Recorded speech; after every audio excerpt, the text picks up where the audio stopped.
Hey, what's up guys, it's Savvy the Guide, and I'm bringing you a redstone lesson on the block and torch and what you can do with it. So basically what I'm going to start with is the vertical use of blocks and redstone torches. So we have this, say you wanted redstone to travel up. You can travel diagonally, you can travel horizontally, like that. So say you wanted to travel it vertically.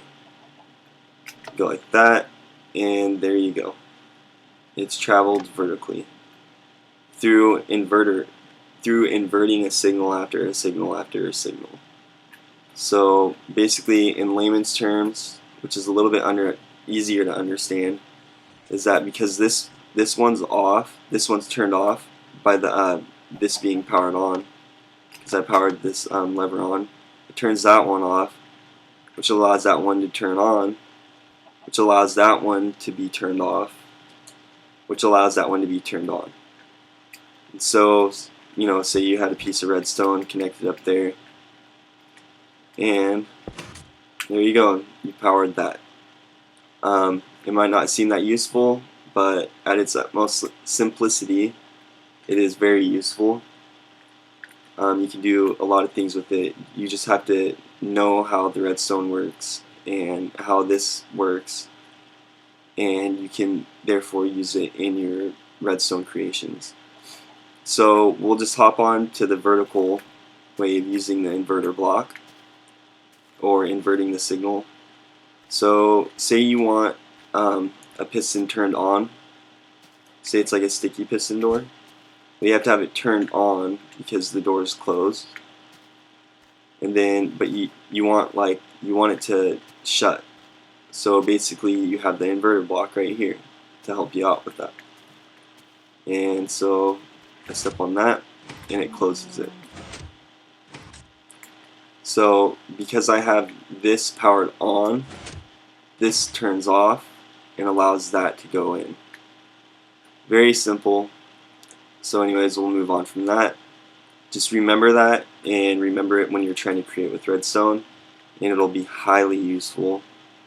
So this other way that we have it is I'm going to be showing you the difference between running redstone diagonally and what the difference is of using the redstone torch and block versus the block and the redstone line.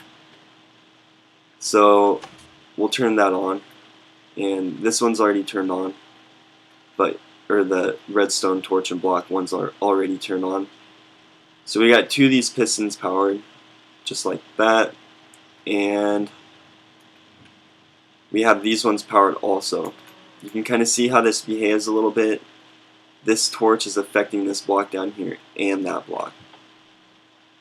The benefits of using this right here versus this versus the redstone lining is that the redstone block and torch allows you to hit more blocks and hit the blocks further away. So in this case, the block would be the sticky piston. In fact, I can even power this top one with it, and it's even one block away, just like that.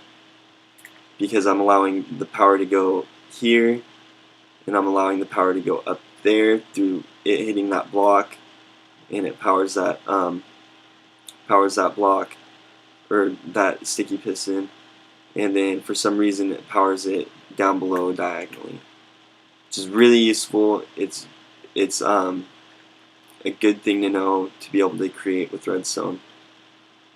I had built a cocoa bean farm the other day, and I used these methods, and they helped me create it. So I'm just going to show you a little bit of this action used in something that's actually cool instead of just a block moving back and forth with the pressure plate. It's not very cool. What use is there for it? There's not much use for it. It's almost like simple math, or I mean not simple math, but like algebra or something. It's not very useful. Anyway, so this is what we got going down here. It's basically the same concept. You have this pressure plate turning on that redstone, because it's turning on, it's turning that one off. And you'll see that it's turned off. It's inverting the signal. So because that one's turned off and it's power hungry, it turns that torch off. Alright, so moving on a little bit. This will be the last one that I'll be showing you guys for this episode. So there's, just like this up here, how this redstone torch affects this piston right here, even though it's far away and you don't think it would be, but the way the redstone torch behaves, or the redstone torch behaves with powering something on, is that it powers something diagonally that far away. It's just, that's the way it works. Utilize it, remember it, because it's very useful in doing redstone creations, like I said before. So just like the sticky piston up there that's being powered by it diagonally, we have this redstone torch that is powering this redstone line right here diagonally. It's almost like a block underneath, and it's pretty far away, but that's where it's able to power it. I mean, it just works. That's how it works. It doesn't work right there. Doesn't work right there. It's got to be one block underneath it. I mean, you can kind of see it right there. I don't really need too many words to explain it. And then on top of that, you could put a block up on top of that torch, and you've powered the top line too. I use this in my cocoa bean farm.